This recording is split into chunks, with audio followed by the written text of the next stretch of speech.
táwa yìí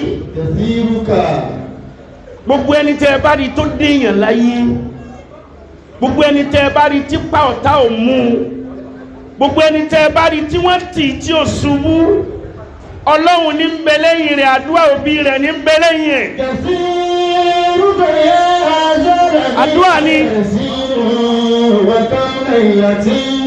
ẹ̀yin lẹ mọ̀nà tẹ́ fi ń gbà mísì màmá yín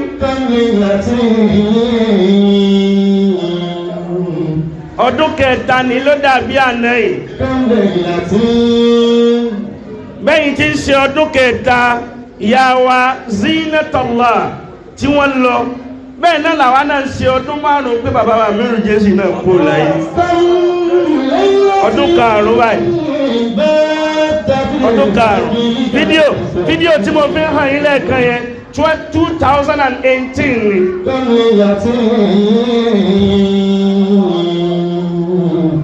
bí wọ́n ti máa kàáfẹ́ mi pẹ̀lú rẹ náà ń jọ kànú gbogbo birthday tẹ́rí tá ń ṣe láyé òní nígbà ó bá padà yá wọ́n padà máa ṣe birthday fún ẹ̀ náà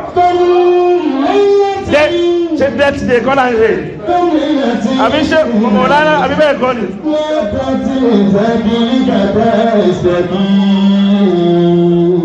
tí ẹ bá rí tí ipa ọ̀tá ò ká èèyàn kan ìyá rẹ̀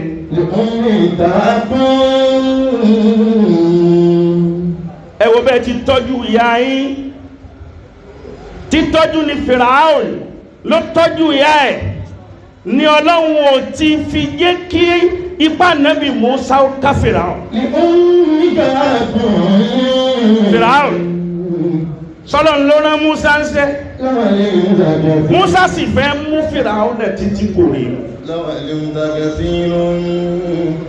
bí ya Firaun náà bá sùn Firaun náà yóò dáná yóò sì gbé oúnjẹ náà lọ́wọ́ lérí ìkúnlẹ̀ ìyá náà ò bá sùn látàárọ̀ kó jẹ́ pé lálẹ́ lóru ni ìyá náà ò jí lérí ìkúnlẹ̀ ni Firaun náà wà títí. ọlọ́ni ó wá sún ànábì Mùsá ọlọ́ni rẹ̀ Mùsá ipá rẹ̀ ò lè kà àfi tẹ́mi Ọlọ́run bá kọ́ ọ ní tó ṣe kí ni tó ṣe ni pé bẹ Ọlọ́run kọ́nà ń gba ìwà lọ́wọ́ Firaun náà tí ń ṣe fún ìyá rẹ̀ kó má lè ṣe fún ìyá rẹ̀ mọ́.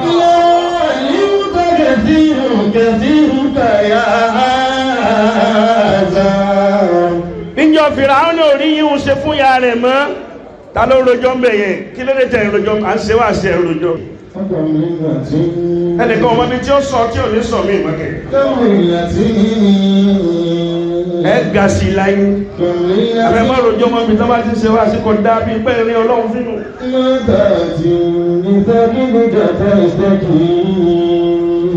ẹni ọba yóò bá Ànábì ní sí ò ní parẹ́ mọ́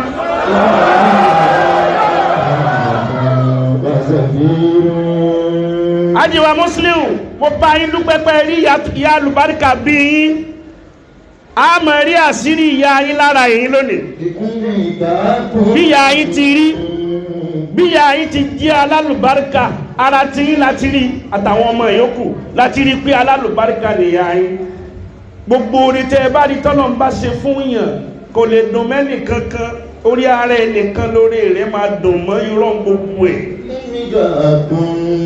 ọba aláwọ̀ èèyàn tí wọ́n sọ pé ìwọ ni irọ́ òfé lásán ni kó ra mọ́tò gidi kó kọ́lé gidi kó máa níyì gidi kódà kó fẹ́yàwó tuntun gidi kò lè dùn mẹ́ni bọ́dì orí ara rẹ̀ nìkan ni ó dùn mọ́ àbí ìyá rẹ̀ ìyá náà tún máa wá ń já lágbà kò gbà mí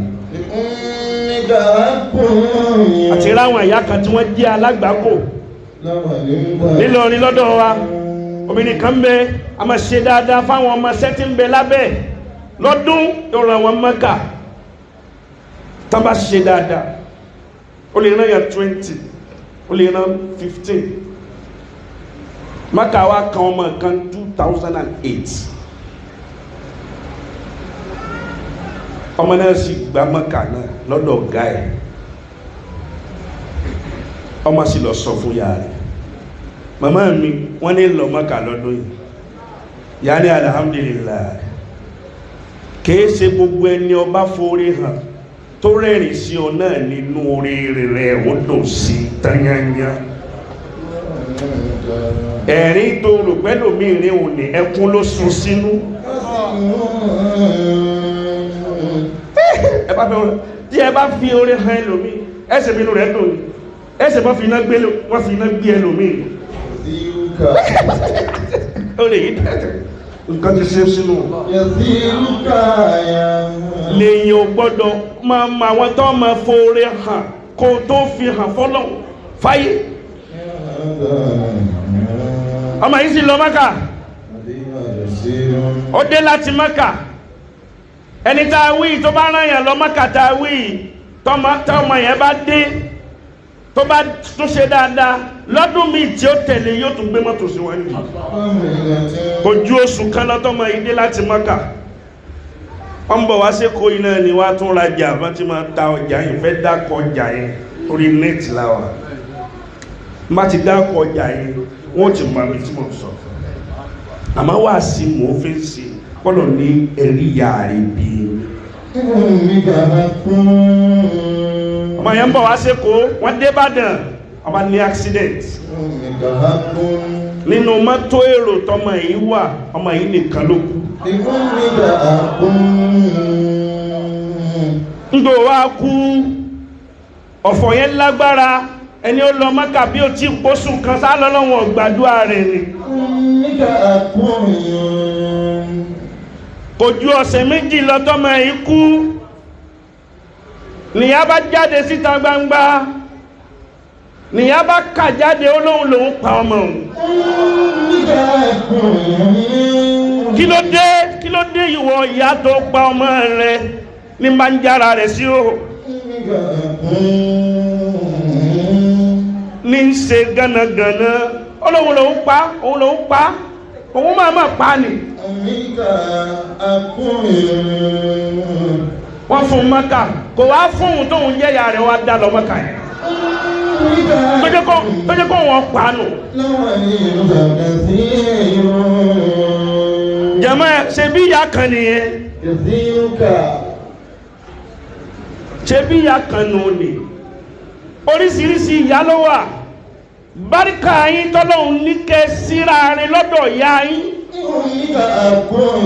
Tẹ́ fi wá ronú wípé ẹ máa bẹ lọ́hun fún ìyá yín lọ́dọọdún, ẹ kọ́lé fún ìyá yín, ilé tẹ́ kọ́ fún ìyá yín. Ìyá náà lójú oṣù kan lọ tí ìyá náà fi jáde láyé.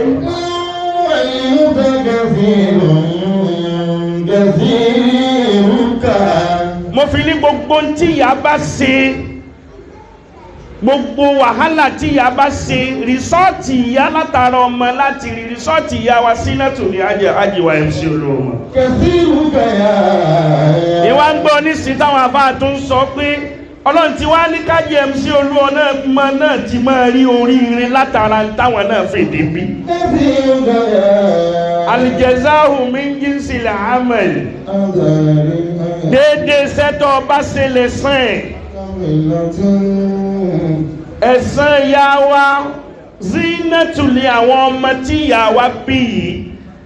Bí ìyá wọn bá jẹ́ aláìdá, ẹ̀yin aláìdá ìrí báyìí nínú mọ́sálásí ìyá nàlá tó wà ẹ̀. Atẹ́gùn ìkẹ́ Ọlọ́run tí ń bẹ mọ́sálásí tó ń fẹ́ lù yá ń bẹ̀ wọn àbí ọmọ fẹ́. Bó ni wọ́n ti ń ṣe pẹ̀lú ìyá rẹ̀? Níjọ́ ló ti pè ìyá rẹ̀ gbẹ̀yìn pẹ̀lú kọ́ọ̀lù. Ìyá rẹ̀ ó tún pè ẹ́, ó fi ìyá rẹ̀ sí bízì, ó ń dìná ìyá rẹ̀.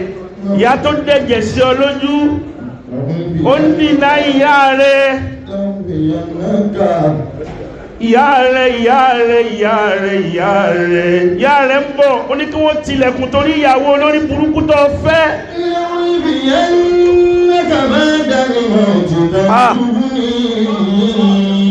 Gbogbo tó di lónìí ò fagbára ẹnìkankan di Ọlọ́run ọláyà tó wọkọ̀ rẹ̀ wáyé nì.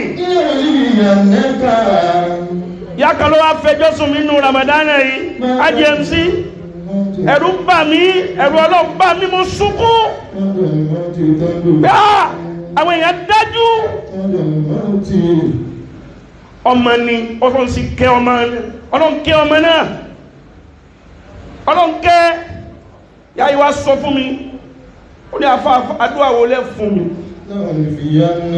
gbogbo ayé ló mọ ọmọ yìí mọ mi àmọ́ ọmọ òun máa sọ fún gbogbo ayé kó nǹkan lòun bí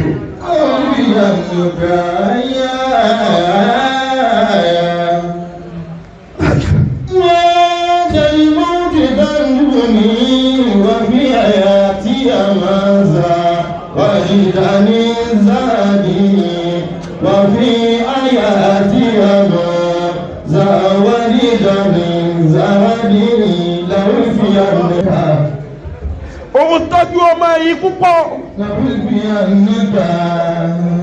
gbogbo tóun ní òun tà lé ní kọ́mọ yìí lè dé yẹn ọmọ òun á dé yẹn tán ikọ́ sọ fáwọn èèyàn pé òun kọ́ lòun bí òun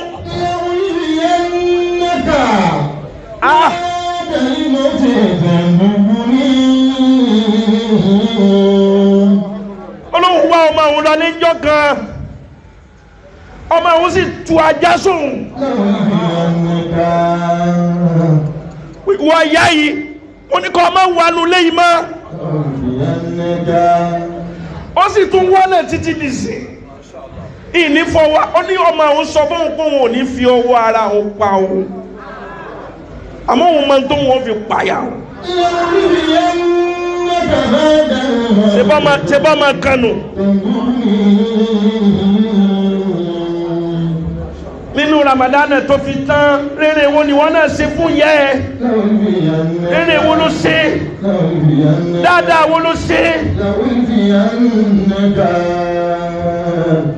wafidi lahuma janaha dhulli minar rahmati wa qur rabbi irhamhuma kama rabbayani saghira. Mo lọ bí òkú ya Haji Mustapha Zego àwa ṣe wá sí tán èmi àti Haji Mustapha wa lọ bí tí wọ́n ṣe ìyá wọn sí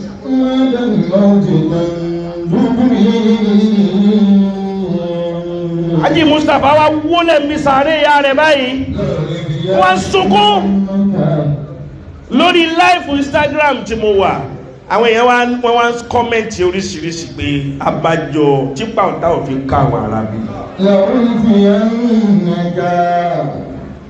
bọ́ ọba ti kọsẹ̀ lọ́dọ̀ ìyá rẹ̀ dédé tó ọba ṣe fún ìyá rẹ̀ lọ́mọ rẹ̀ ó ṣe fún ọ jọ tí wọn náà bá dàgbà tán ó ṣòfò ó sunkún lára ọmọ